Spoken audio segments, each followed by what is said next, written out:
Je vous invite à poursuivre notre lecture dans l'Épître aux Éphésiens. Nous sommes dans cette longue phrase qui va du verset 3 du chapitre 1 jusqu'au verset 14. Nous allons lire ensemble les versets 11 et 12. En lui, nous avons aussi été fait un héritage, prédestiné selon le plan de celui qui opère toutes choses, selon la décision de sa volonté, afin que nous servions à célébrer sa gloire, nous qui déjà espérons en Christ. Ici s'arrête notre lecture. Nous voyons dans ce premier verset « en lui ». Et on peut se rappeler que dans cette longue tirade, qui en grec est une seule phrase, du verset 3 au verset 14, Paul nous fait rentrer plus en profondeur dans la compréhension du plan de Dieu, du plan de salut de Dieu. Il commence à dire « Béni soit Dieu », donc cette bénédiction de Dieu pour ce qu'il nous a donné, c'est bénédiction de l'Esprit donné en Christ. Et 5 fois, il va ramener ce « en lui », pour nous rappeler que chaque étape de ce plan de salut a été fait et déployé en Christ. En lui, Dieu nous a élus. En lui, nous sommes rachetés par son sang. En lui, nous sommes un héritage pour Dieu. En lui, vous avez entendu l'Évangile. En lui, vous avez été marqués de l'empreinte du Saint-Esprit. Et ce « en lui » nous rappelle 2 choses. La première chose, c'est que rien de ce que Dieu nous donne ne nous est donné en dehors du Christ. Tout ce que Dieu nous donne nous est donné en Christ. De sorte que celui qui a le Christ a tout. Il a reçu toutes les bénédictions spirituelles que Dieu voulait lui donner. Et toutes nos bénédictions de l'Esprit se trouvent pour nous en Christ. De sorte que lorsque nous venons à Christ, nous recevons toutes choses. Mais aussi de sorte que celui qui ne le reçoit pas, celui qui rejette le Christ, rejette la bénédiction de Dieu. Celui qui rejette le Christ n'a plus aucune autre manière de recevoir le salut offert par Dieu et tous ces dons dont il a été question dans ce passage. Le Christ est la porte étroite par laquelle peu de personnes entrent, et c'est aussi une pierre d'achoppement. Beaucoup veulent connaître Dieu, veulent s'approcher de Dieu, veulent la vie éternelle, mais rejettent le Christ. Il n'y a qu'un chemin, qu'une seule façon de recevoir les bénédictions de Dieu. Il faut venir là où elles se trouvent, et elles se trouvent en Jésus-Christ. La deuxième chose que nous rappelle ce « en lui », c'est de ne pas dissocier le Père et le Fils. Nous sommes reconnaissants au Père pour ses bénédictions, et nous devons aussi être reconnaissants au Fils pour être notre médiateur. Et donc dans nos pensées, nous devons apprendre, c'est un apprentissage dans lequel nous entraîne la parole, de ne pas dissocier l'œuvre du Père et l'œuvre du Fils. De ne pas dissocier non plus la reconnaissance qu'on doit au Père et la reconnaissance qu'on doit au Fils. Le texte nous montre que pour notre salut, les deux sont indissociables, l'œuvre du Père et l'œuvre du Fils. Parce que c'était le projet de Dieu de se révéler lui-même à travers le Fils. Il faut donc apprendre à être reconnaissant en même temps envers le Père et envers le Fils. Et être reconnaissant de la même manière envers le Père et envers le Fils. L'honneur dû au Père est dû au Fils. Beaucoup d'entre nous non, mais on peut entendre dans les milieux chrétiens des personnes qui disent il faut prier que le Père, il faut louer que le Père. Mais Dieu a voulu, c'était son projet, que pour le connaître, il faille connaître le Fils. Et donc on doit apprendre à ne pas les confondre, bien sûr, il y a un Père et un Fils, mais à ne pas les dissocier. Dieu a voulu qu'on les reçoive ensemble. Et au Fils, on peut ajouter l'Esprit Saint. Sans jamais les confondre, sans jamais les séparer. Pour notre salut, le Père nous a tout donné en Christ et par l'Esprit. Et donc cet apprentissage dans lequel nous entraîne la parole, c'est un premier pas pour comprendre cette doctrine de la Trinité, pour accepter que Dieu est trinitaire. C'est d'abord en acceptant que dans notre salut, Dieu nous a bénis, sauvés dans le Fils et par le Saint-Esprit. Notre spiritualité tout entière doit allier le Père, le Fils et l'Esprit, apprendre à être reconnaissant de la même manière envers chacun d'eux, tout en continuant de n'avoir qu'un seul Dieu. La suite du texte. Je vous propose de décortiquer ce verset en passant sur chacun de ces termes. L'héritage, le premier terme. Vous avez dans vos Bibles des phrases différentes, des traductions différentes. Et normalement, vous avez une traduction différente de ce que j'ai lu. Parce que j'ai choisi une traduction littérale qui n'existe pas dans nos Bibles.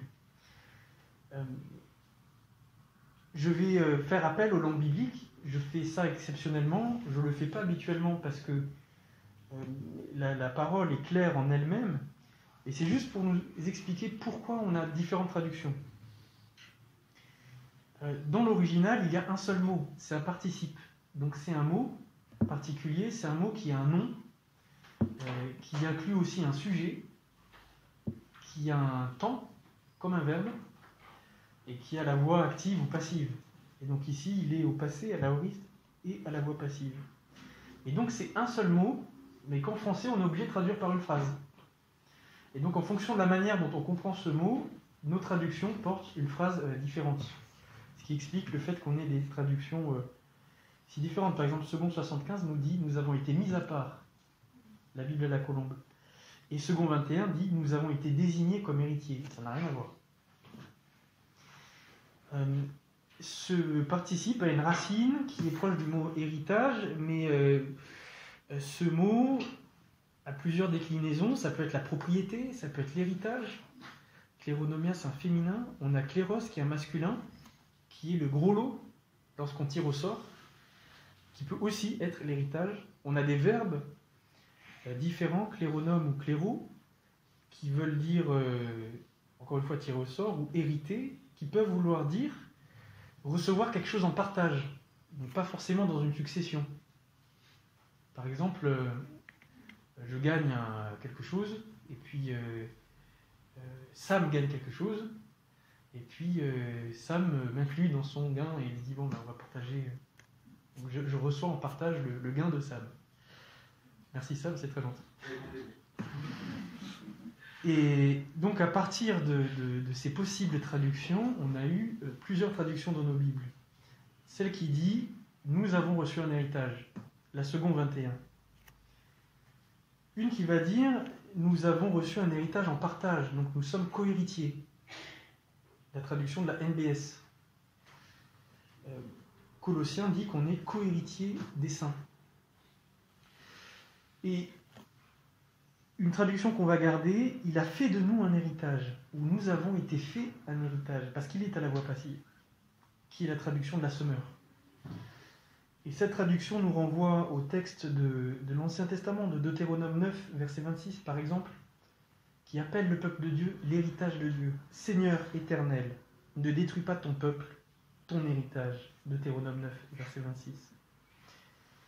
La Semeur choisit cette option, la Bible à la colombe, second 75, ou NEG choisit aussi cette option, mais en donnant la version pratique appliquée, en disant si nous sommes l'héritage de Dieu, donc nous sommes mis à part pour Dieu, et donc traduit mis à part.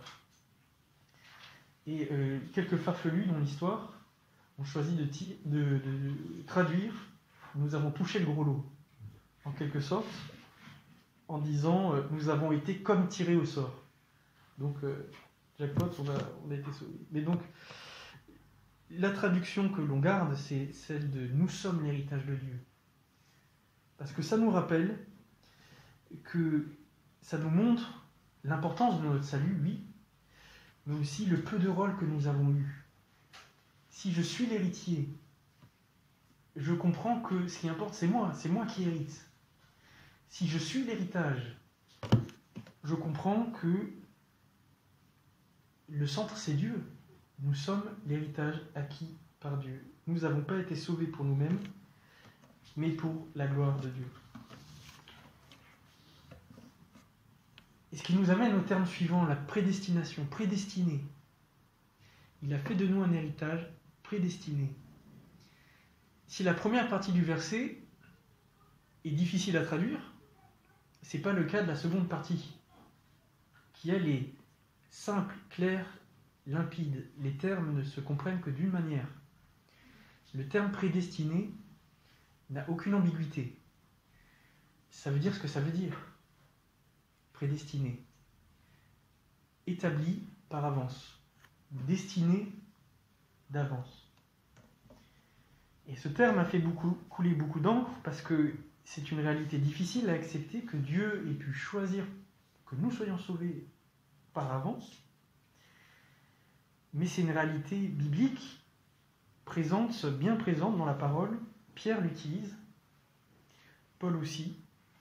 C'est une réalité qu'on retrouve dans l'évangile de Jean, dans la bouche même de Jésus, qui parle à propos de ceux qui lui sont de nous comme ceux que le Père m'a donnés. Et en disant « Personne ne peut venir à moi si mon Père ne l'attire ». En disant bien que notre salut dépend non de notre choix, mais du choix de Dieu. Mais ce mot « prédestiné », c'est un terme discret dans la Bible. On le retrouve de manière discrète, régulièrement, mais la Bible n'insiste pas lourdement, comme si c'était l'unique réalité à savoir.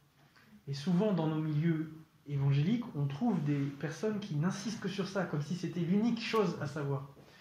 Mais la Bible l'utilise différemment, comme un approfondissement de l'Évangile. Accepter que nous avons été choisis, prédestinés, c'est un approfondissement de l'Évangile. Et c'est une étape importante même, pour chacun de nous, d'accepter cette réalité en son temps. Pourquoi ? Parce que l'Évangile parle de la grâce de Dieu. Et je ne peux pas accepter pleinement la grâce de Dieu si un jour je ne reconnais pas que notre salut, Dieu en est l'unique auteur, et il en est l'auteur à 100%. Il nous a prédestinés, choisis d'avance. Si je pense que Dieu est l'auteur de mon salut à 80% et moi à 20%, les 20% dépendent de moi. Et donc je dois mon salut à moi-même pour ces 20% que j'aurais fait. Dieu aurait tendu la main et moi j'aurais saisi, mais alors le fait de saisir dépend de moi. Donc l'honneur me revient, le mérite me revient. Mais si j'accepte cette réalité biblique, je me mets à comprendre que ce n'est pas moi qui a cherché Dieu, ce n'est pas moi qui ai trouvé Dieu. Je me mets à arrêter de parler de notre conversion en disant « je », comme si on est le centre, en disant « j'ai cherché Dieu ». Et peut-être qu'on va dire « Dieu m'a attiré à lui ». C'est arrêter de dire « j'ai accepté Christ », pour dire « Dieu a mis en moi la foi en Christ par son esprit ». C'est pas dire « je suis venu à Christ », mais Christ est venu à moi. Christ m'a sauvé, c'est lui qui m'a pris dans les ténèbres. Ce n'est pas dire « j'ai donné ma vie à Christ », comme si j'avais offert quelque chose, mais c'est dire enfin « Christ a triomphé de mes résistances ». Ce n'est pas nier notre part humaine, c'est pas nier qu'on a bien entrepris une démarche, cherché, qu'on s'est tourné vers Dieu à un moment. Ce n'est pas nier notre part, mais c'est reconnaître que ce qui en nous a été décisif, pour se passer de l'immobilité au mouvement, ce qui a fait que j'ai cherché Dieu, c'est la grâce de Dieu en moi, qui travaillait en moi. Donc même si j'agis, même si je me tourne vers Dieu, même si je vais vers Dieu, c'est par la grâce de Dieu. Et Dieu est ainsi l'auteur à 100% de notre salut.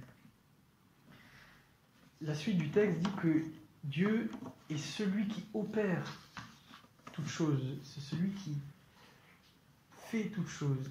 Et ce terme « toute chose » est utilisé en Corinthiens, pas seulement pour dire tout ce que Dieu fait, mais pour parler de la totalité de ce qui existe.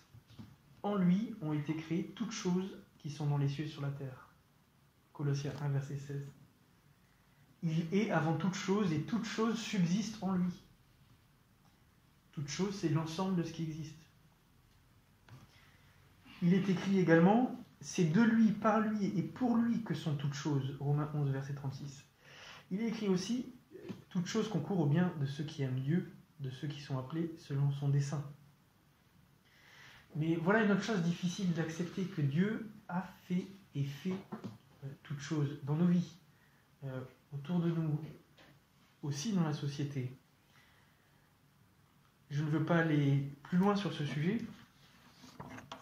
Je voudrais passer directement à la chose suivante, la volonté de Dieu. Il opère toutes choses selon sa volonté. Dans ce verset, ce qui fait la différence pour notre salut, c'est le choix de Dieu et non pas le nôtre. Et Paul veut insister lourdement sur ça. Et il va utiliser un moyen, il va faire une sorte de tautologie pour qu'on comprenne que tout vient de sa volonté. Une tautologie, c'est quand on répète une chose, par exemple monter en haut ou descendre en bas. Je peux dire simplement je vais en haut, ça veut dire monter. Si je dis monter en haut, il y a une redondance. Et c'est ce que Paul fait là en utilisant trois termes qui sont très proches, qui ont un sens proche et qui désignent sa volonté, son dessein, son plan ou son projet, sa délibération, son choix. De sorte qu'on pourrait presque lire « Il nous a prédestinés selon la volonté de celui qui façonne tout, selon la volonté de sa volonté. » On pourrait lire ça presque, si on veut. Paul a fait en sorte d'utiliser ces termes-là. J'ai pris un exemple tout à l'heure que je vais reprendre pour qualifier la richesse d'un homme. Imaginons Jeff Bezos, qui pour son loisir a envoyé une navette spatiale dans l'espace pour faire proposer aux gens riches de cette terre du tourisme spatial. Il l'a fait par loisir. Il n'y avait pas d'intérêt scientifique, il n'y avait pas d'intérêt... il a ce genre de loisir parce qu'il a beaucoup d'argent. Je pourrais dire que Jeff Bezos, celui qui est richissime, a envoyé dans l'espace une navette par sa puissance économique, selon la richesse du compte en banque de ses économies financières, selon son capital et son patrimoine économique. Ça ne veut rien dire. J'ai mis 12 mots qui signifient la même chose. Et là, Paul fait la même chose. Il veut insister sur le fait que tout dépend de la volonté de Dieu.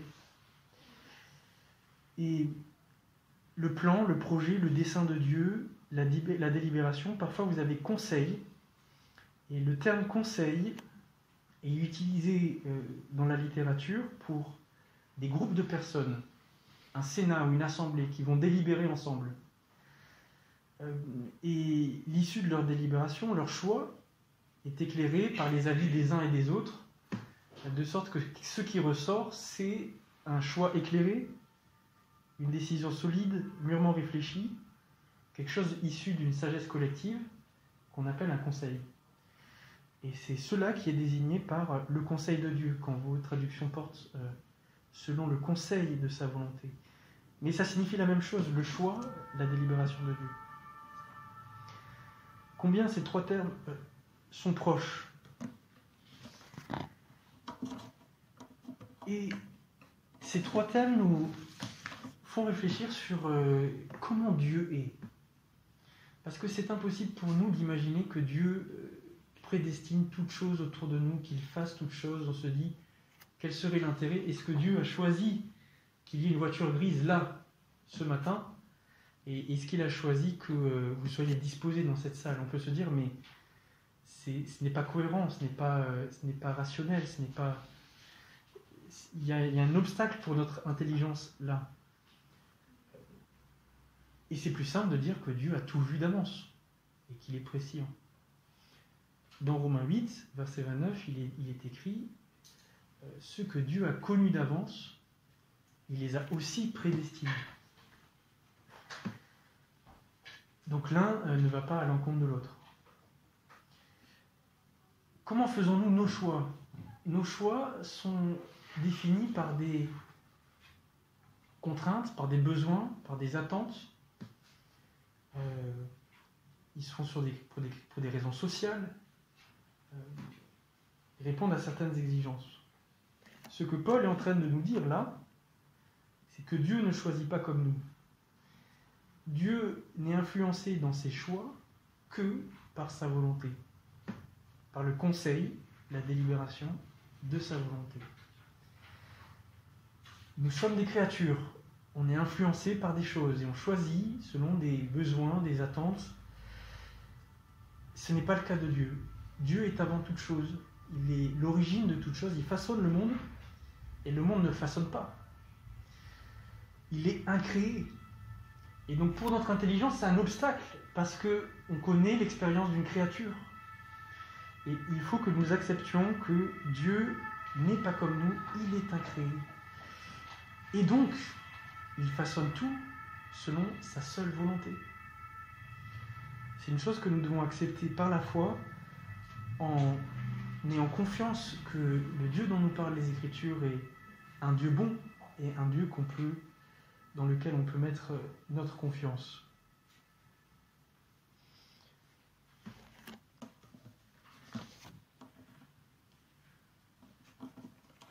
Quel est l'amour, la mesure de l'amour de Dieu pour nous? Infini. On n'avait fait ni mal ni bien, on n'était pas venu au monde, et Dieu nous avait choisis. Dieu nous avait élus. Dieu nous avait prédestinés en Christ. On n'avait fait ni mal ni bien. De sorte qu'on peut dire que la grâce de Dieu pour nous est inconditionnelle, sans condition. Parce que ça n'a pas dépendu de ce que nous avions fait et de ce que nous méritions. Quelles sont les conséquences de cette conséquences pratiques de cette doctrine dans nos vies? Que Dieu fait tout, qu'il est l'origine de tout, et que c'est sa volonté qui dirige le monde, mais aussi nos vies et notre salut. Eh bien, tout d'abord, c'est un énorme soulagement pour nous. Ça nous enlève un poids des épaules, parce que l'homme a une religion naturelle qui s'appelle les œuvres, le mérite, et il a besoin de mériter, de prouver. Et Dieu, en nous enseignant cela, et ce n'est pas le premier enseignement, on reçoit d'abord l'évangile qui nous appelle à renoncer aux œuvres mauvaises, etc. Mais c'est l'approfondissement. Et dans cet approfondissement, Dieu nous apprend que, en fait, ça ne dépend pas de nous, et d'accepter. Donc il y a un lâcher-prise. Ça déracine le vieil homme, parce que ça nous interdit de nous enorgueillir de ce que nous sommes. Mais ça nous interdit aussi de culpabiliser de ce que nous sommes. Dieu a fait de nous ce que nous sommes. Et on doit se recevoir nous-mêmes comme un cadeau de Dieu. Comme quelqu'un qui a été créé à dessein, selon sa volonté. Parce que Dieu opère toutes choses selon le conseil de sa volonté. Et reconnaître la souveraineté de Dieu sur nos vies, dans l'histoire, c'est tordre le cou à nos complexes, à nos hontes mal placées. C'est des choses qu'on voyait souvent avant, c'est plus trop dans l'air du temps, mais il y a beaucoup de pièces de théâtre, de la littérature qui a été fait là-dessus. Il y a un temps, les hommes mettaient beaucoup d'efforts pour cacher leurs origines modestes, leurs origines sociales. Et certains hommes vivaient toute leur vie pour cacher quelque chose dont ils avaient honte, ou qu'ils estimaient honteux, et qui en fait ne dépendait pas d'eux. Une origine sociale, je viens d'un milieu ouvrier, ou est-ce que je viens d'un milieu paysan? Est-ce que je n'ai pas le bac? Ce type de choses. Et c'est une libération de se dire, mais Dieu nous a créés et voulus tels que nous sommes. Le pot reprochera-t-il quelque chose au potier? Je fais 1m72. Quand je vois Luc qui fait presque 2 mètres, c'est ça. Je me dis, toute ma vie, je serai comme un enfant face à Luc. puis je vois des hommes qui font 1m50 et je me dis, bon, je ne suis pas si petit que ça. Mais je dois accepter, je dois m'accepter. Je dois accepter que c'est Dieu qui m'a façonné comme ça. Ce n'est pas juste un hasard. C'est aussi une porte ouverte pour une vie plus tranquille et plus heureuse, vraiment. C'est accepter notre place. Et aussi qu'on a un rôle dans la société avec les dons que Dieu nous a donnés. Certains bâtissent des maisons, d'autres enseignent des enfants, d'autres soignent des gens, d'autres passent le balai dans la rue. Et il faut des gens qui passent le balai dans la rue. Et quel malheur si le balayeur se dit toute sa vie « je ne suis qu'un balayeur ». Mais accepter la condition que Dieu nous donne nous permet de servir librement et de passer le balai joyeusement dans la rue en disant « c'est le rôle que Dieu m'a donné ». Quelle grâce! Et je peux être une source de bénédiction autour de nous. Donc, une porte pour le service. Et surtout, la grande conséquence, c'est que, en reconnaissant que toute chose vient de Dieu, nous sommes poussés à rendre gloire à Dieu. En disant, rien vient de moi, tout me vient de Dieu. Même si j'ai conscience que j'apporte ma part, je fais des choses, mais de dire tout ce que j'apporte même, ça me vient de moi. Le vouloir et le faire me viennent de Dieu. Ça me pousse à reconnaître que je dois tout à Dieu. Et au final, de reconnaître combien Dieu est bon. Ce que je fais, ce que je ne fais pas, tout est dans la main de Dieu. Et il n'y a pas de vraie porte ouverte pour la louange tant qu'on ne reconnaît pas l'absolue souveraineté de Dieu, en réalité. En réalité. Dieu est celui qui fait toutes choses et qui nous appelle aussi à célébrer sa gloire. Dernièrement, cette doctrine bannit le doute et l'inquiétude quant à notre salut. Dieu a donné la parole pour que nous sachions que nous avons la vie éternelle en Jésus-Christ. Jean 20, verset 31. Et Dieu a donné ces passages de l'Épître aux Éphésiens, et d'autres passages aussi, pour que nous sachions que notre salut ne repose pas sur une disposition passagère de Dieu. Dieu ne change pas d'avis. Mais que ça repose sur une disposition stable de Dieu. Il ne nous a pas sauvés parce qu'il a eu une appréciation passagère de nos mérites, de nous. Non. Sa grâce nous a été donnée sans notre concours. Et c'est une disposition stable qui remonte dans l'éternité. Nous qui avons cru en Jésus-Christ, nous devons nous affirmer à cette vérité que Dieu nous a élus de toute éternité. Ne pas craindre pour la perte de notre salut, quoi que nous fassions. Ce qui ne veut pas dire que nous sommes libres de faire le mal. La parole nous dit « Quiconque prononce le nom du Seigneur, qu'il s'éloigne de l'iniquité ». Mais être certain que, quoi qu'il arrive, je suis dans la main du Seigneur parce que ça repose sur son choix. Et ma conversion, ma confession de foi, ma repentance exprime le choix de Dieu, sont une manifestation du choix de Dieu. Et ce n'est pas l'inverse, ce n'est pas mes actes qui me permettent d'entrer par moi-même dans le salut donné par Dieu. Notre élection n'est pas un honneur qui nous est fait, dont nous puissions nous vanter. C'est un choix extérieur à nous, pour lequel nous ne pouvons que rendre grâce, et pour lequel nous devons être reconnaissants éternellement. Alors rendons gloire au Père Tout-Puissant, au Créateur, celui qui décide de toutes choses.